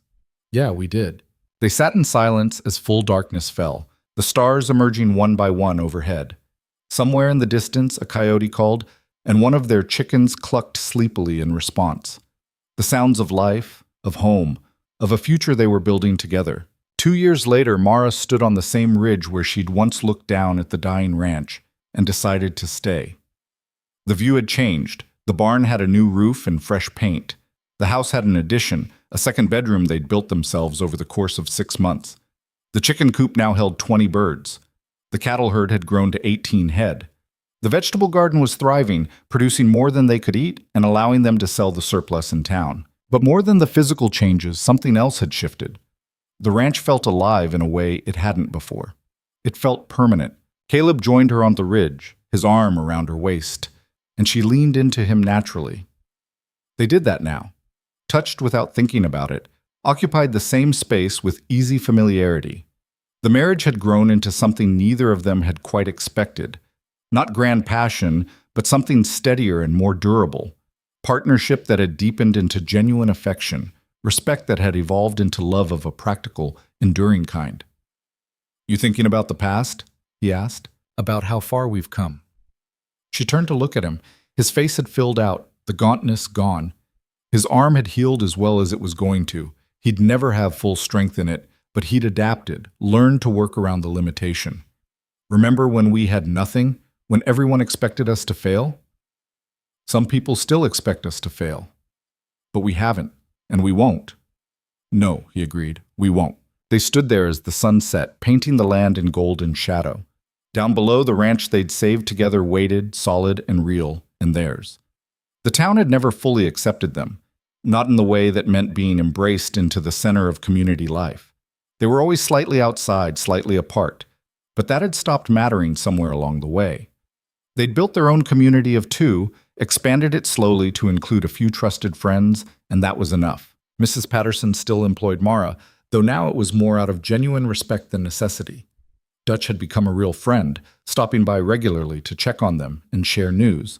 Even Lansing had mellowed, occasionally asking Caleb's advice on ranch management for other properties the bank held. As for Thomas Garrett, Mara had seen him in town a few times over the years. They'd nod politely if they passed on the street, nothing more. His life had gone in one direction, hers in another. She didn't wish him ill, but she didn't think about him much either. He'd done her a favor, really, by rejecting her that day.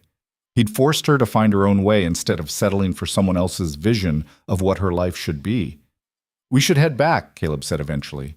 "Getting dark." "In a minute." Mara wasn't ready to leave yet. She wanted to hold on to this moment a little longer, the peace of it, the certainty. "I want to remember this, how it feels to look at everything we've built and know it's real." "It's real," Caleb confirmed. "Every bit of it." They made their way down the ridge as the last light faded, their feet finding the familiar path easily even in the growing darkness.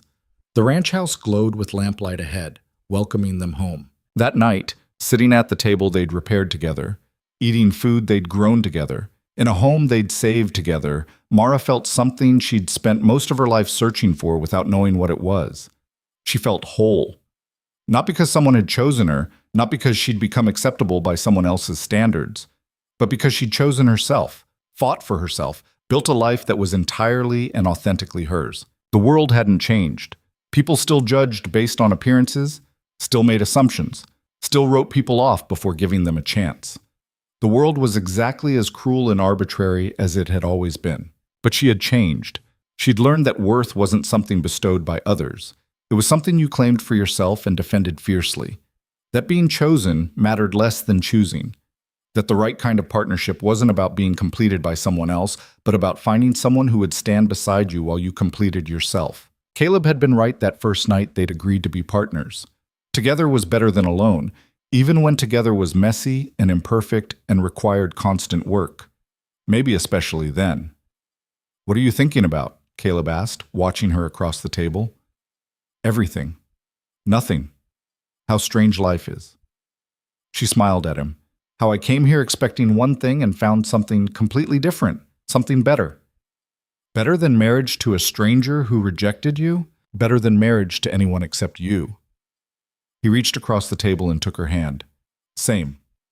They sat there in the lamplight, two people who'd been discarded by the world, who'd refused to stay discarded, who'd built something real from the scraps they'd been given. It wasn't a fairy tale. It wasn't even particularly romantic by conventional standards. But it was theirs, earned through stubbornness and sweat, and refusing to accept anyone else's verdict on their worth. And that made it better than any story they could have been handed. Outside, the Arizona night settled over the land, vast and indifferent and beautiful.